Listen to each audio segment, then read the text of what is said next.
Hey buddies, welcome to AmassGames. Today I'm showing you the solo rules for the game 5 Tribes. This is by Bruno Cathala and Terry Jolit.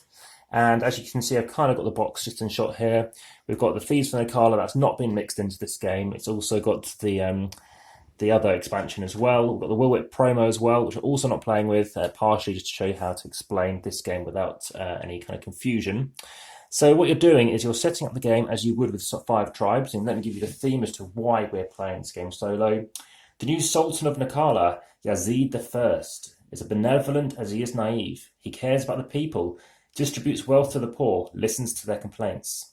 Their lands need authority and a strong leader, not some soft-hearted king. By all rights, Nokala should be yours. The time has come for a coup. The path to victory is a difficult one, though.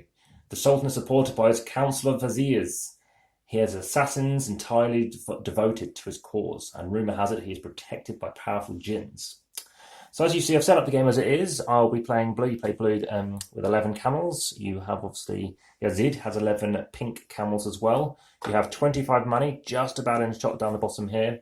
So instead of having more than that, instead of 50, you have 25, and you have 2 dice. This is from Quicks. So you need these 2 dice. White represents 1 to 6, black represents 1 to 5. By default, you're going to have Yazid going first, and the aim of the game is firstly to reach final scoring, because you can lose the game by 3 ways already. That is if there are 7 assassins over here, because what he does, he doesn't use their ability, if he gets them off the board, like getting here, then he's going to get 2, get 7, I automatically lose the game. If he acquires 6 jinns, he acquires jinns by having a couple of these guys, a couple of the elders, or by getting some of these cards over here. So again, as soon as he has 2 of them, he'll be able to claim one of them once per round. And 6 will win him the game. Now, I played this yesterday 2-player, just normal for 5 Tribes, and it did last 6 rounds, so that's going to be interesting. Also, if you can't pay Yazid when required to. Now, at the end of the game, you must have more viziers as well, that's the yellow guys, than this guy, Yazid, again, to win.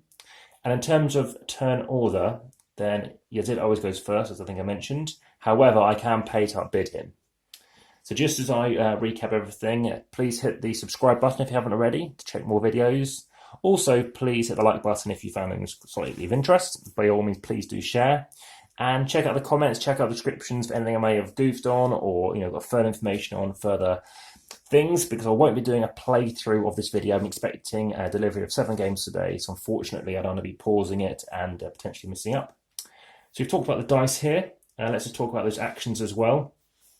So in terms of how obviously he's going to be working, as I mentioned, when he can't go, if he rolls a 6, then what he's going to be doing is picking whatever we roll here. So we've got a 5 here, that's the 5th column, 1, 2, 3, 4, 5. He's taking those 2 turns. I guess you can choose the order in which you take them. And additionally, I guess you can keep an eye on where he's going to move to. But for example, I'm curious around, I want to outbid him for a coin. I'm going to do that now. I believe I pay him that coin as well. Nope, that actually goes out of the game. And 1 second. So when you're outbidding, you need to be actually rolling a die, the one or both dice, and you need to be paying him 1 second. So apologies for that. When you roll for Yazid, if you want to stop him from taking out a certain tile that you might have spotted, such as 4, 5, so this is going to be 1, 2, 3, 4, 5 here. If you don't want to do that, you need to pay him 9. He's then going to still go anyways, which means he might not be able to go there, and he's going to then obviously try and go somewhere else. So let's go through these different actions they can do. So the yellow, what he's going to do in this instance, he's going to capture them, like I said, take them next to the board. The white's going to capture and keep them here, taking one of these jinns. They won't be using the effect of them. Green, when they're capturing them, you then take as many resource cards, and of course these are going to be discarded, they have no value for them.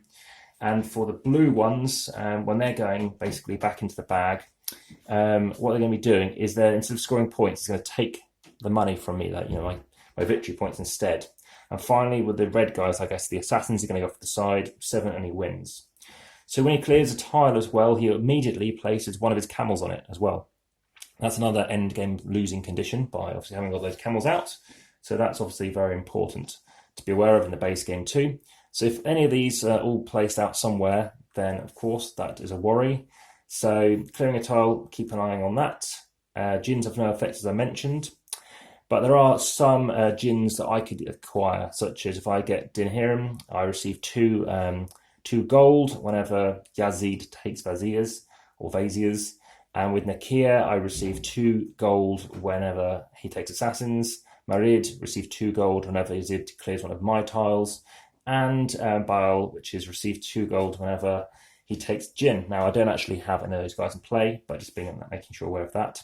Then do clean up. So at the end of the round again, there's no bidding normally, no turn order so to speak. It's just he's obviously going to go first. And then I bid with myself. Then it's going to be back to Yazid, then my turn finally. And when it is my turn, again, I can move my meeples, be moving around. I'm going to check for tile control, do the tribe's actions, of course, checking to see where I want to get my points. And I think on the last game, I think I'm going more for jinns this time, especially because I could try and get those guys, which will help me with when Yazid plays, and potentially do the merchandise sale as well, which is optional. So you do the cleanup, you're then going to take all your tiles and Yazids, and once all completed, as in the base game, replenish the visible resources and jinns if need be. That's basically those do not get replenished till the end of the round. End of the game, so we've talked about that. So basically, if I can drop my last camel, that's myself or Yazid, it triggers into the round, into the game. And no more legal movements as well. So if they can't do any of those things, then obviously that triggers into the game. You're going to compare your number of viziers, that's these yellow guys again, compared to Yazid. Again, as long as that's fine, I've got to be able to do that. Then I can go, I have to have more. Then yes, congratulations, you can make it to final scoring. If not, obviously you don't have your support for the claim and you lose the game. So in terms of scoring, 190 victory points or below is insufficient, is no good. And the Elder's words are, at least you survived. 191 to 220, you're a junior Jafar. You made it to the throne until the next coup, that is. 221 to 250, ambitious Al-Rashid.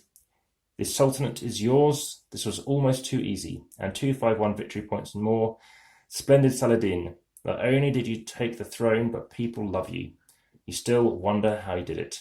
But whatever works. So you can have a bigger challenge. You can choose just to have 20 GCs instead. And reaching the Splendid Saladin title under these conditions is reserved for the toughest players. Well, how did you get on? Have you tried this out? This is a free print and play solo you can get for 5 tribes. And very much looking forward to hearing what you think about it. Well, I'll go back to the table, give this a game, and let you know in the comments and that description what my score was. Like I said, someone who's much better at this game than I am, they didn't even get past 190, so I'll see what I can get to and tell you what those 2 different scores were. Thank you very much. Bye for now.